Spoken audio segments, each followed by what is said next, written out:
Hello friends, if you're new, welcome to my channel. How about going down and hitting the subscribe button and ringing the bell so you don't miss any episodes? For my fans and subscribers, I know you probably get tired of hearing this, but I really do appreciate you. Today's topic, Jehovah's Witnesses, Russell's Adversaries, and Death. Not long after Russell's divorce, a schism happened in the organization called the New Covenant Schism. It occurred because Russell began teaching the mystery doctrine. I have an entire video on this, but basically, the mystery doctrine states that when Jesus died as a ransom sacrifice, the 144,000 participated in the sacrifice.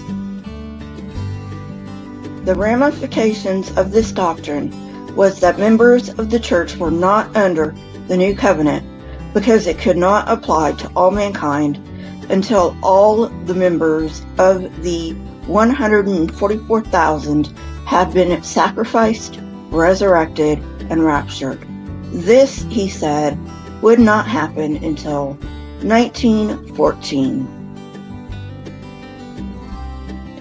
In 1880, he held that the New Covenant was not with the church at all, but within a year he reverted to teaching that the church was under the New Covenant.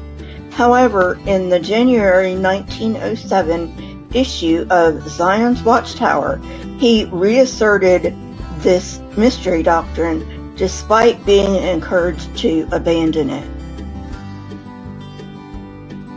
Another bizarre element of this doctrine was the teaching that the 144,000 did not need or have a mediator.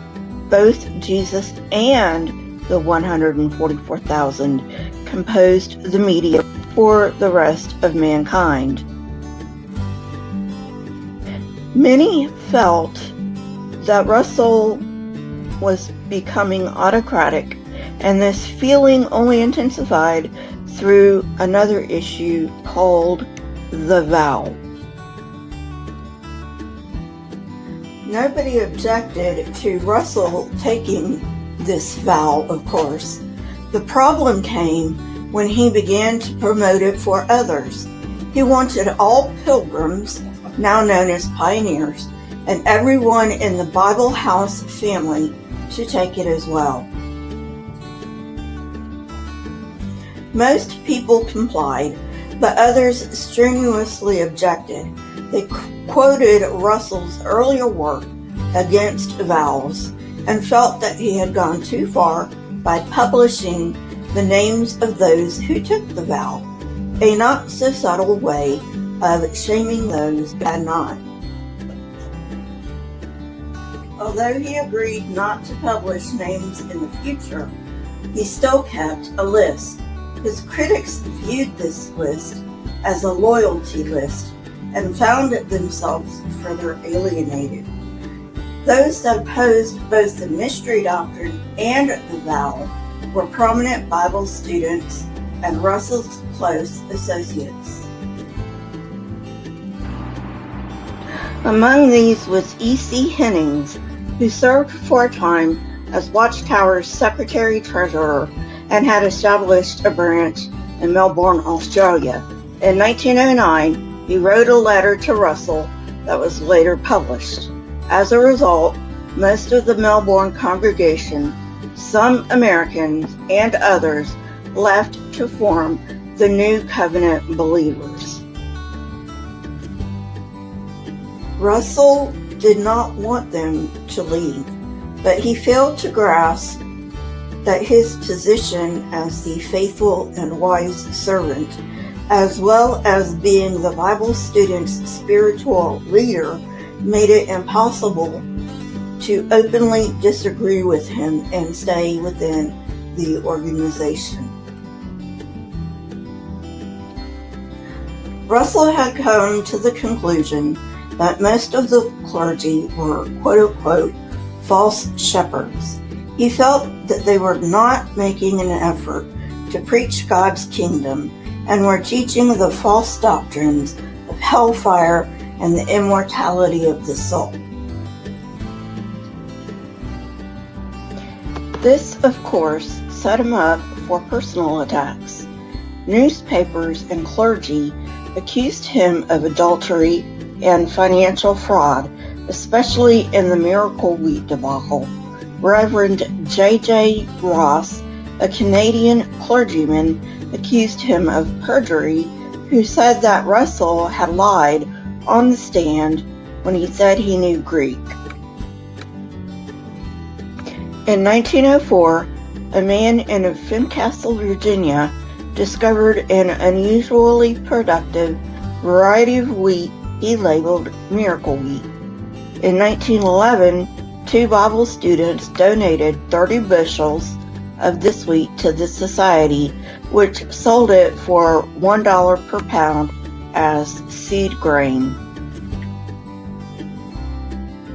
The money, about $1,800, was used by the society for its activities. Although Russell did not gain anything personally from this, his enemies insisted that the sale was religious fraud. Apparently, Russell did not set out to defraud anyone in this event, but he was much more optimistic than he should have been.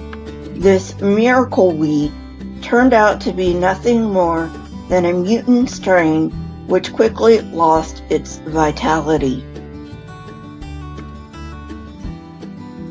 J.J. Ross accused Russell of perjury. This accusation has been repeated and believed, but is it actually true? In actuality, it was Ross who lied. He recorded the lawyer as asking, "Do you know the Greek?" In reality, the lawyer really asked, "Do you know the Greek alphabet?" To which Russell answered in the affirmative. He never claimed to know the Greek language. Russell was basically an honest man, though he was misguided. He wholeheartedly devoted himself to the stewardship that he believed was his, yet he did have an arrogant streak about him. He spent his last years in speaking engagements both abroad and domestically, as well as preaching sermons that appeared in newspapers. Yet, from 1903 to 1913, he was almost constantly involved in lawsuits, as well as being criticized by the clergy and some press. Russell had been teaching that the world would end in 1914 since before his split with Nelson Barber. In this year, he taught, the saints would go to heaven to reign with Christ, and the millennial rule would begin. At first, he was absolutely certain about 1914, but as it drew near, he began to hedge. He still believed in his own chronology, however, and when World War I broke out, he thought it was confirmation that the Gentile times were ending.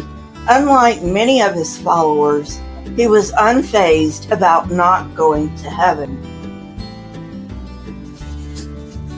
Since, in their view, the Gentile times had ended, Bible students began to be apolitical.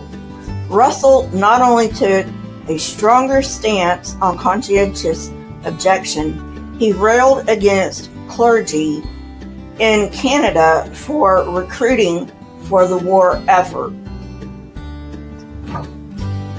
Thus, in 1916, he was denied entry into Canada because he was interfering with recruitment in the British Empire. Russell died on a train in the United States on October 31st, 1916. He had been tired and sick for some time, but insisted on carrying out his preaching because he was convinced that the First World War would end in 1918 with the Battle of Armageddon and the rapture of the church.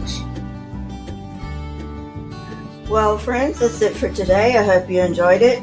If you did, hit that like button, press the subscribe button, and if you want to know when I come out with new content, hit the bell next to the subscribe button. My Twitter, Discord, email, and PayPal links are in the description, along with the source that I used for this video. Also, please leave comments in the comment section. Not only do I love hearing from you, but it triggers the YouTube algorithm. Keep learning and searching for truth. Here are a few videos from my library. If you have not watched them yet, go ahead and watch them and tell me what you think. Until next time, friends, stay safe and goodbye.